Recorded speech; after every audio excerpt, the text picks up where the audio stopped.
नमस्कार दोस्तों, आप लोग देख रहे भोजपुरी हिट न्यूज चैनल। तो बहुत बहुत स्वागत बा। तो आप लोग के बता दी कि खेसारी लाल यादव जी जो कि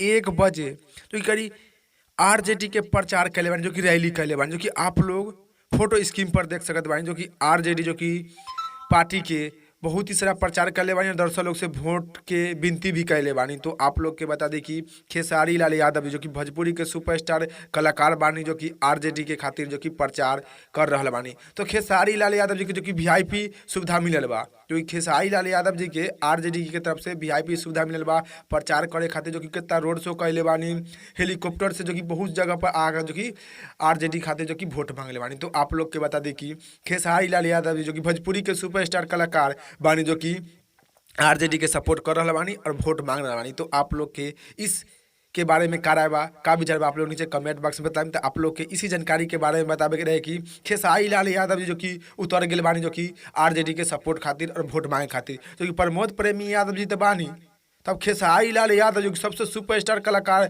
अभिनेता बानी, जो जो कि आरजेडी के सपोर्ट कर रहा बानी, आरजेडी के खातिर जो कि वोट मांग रहा बानी। तो आप लोग के इस जानकारी के बारे में बतावे के रहे। तो आप इस जानकारी के बारे में का राय बा, का विचार बा, आप लोग नीचे कमेंट बॉक्स में बताएं। फिलहाल में इतने, फिर से मिलेंगे नेक्स्ट वीडियो में। जय हिंद, जय भोजपुरी।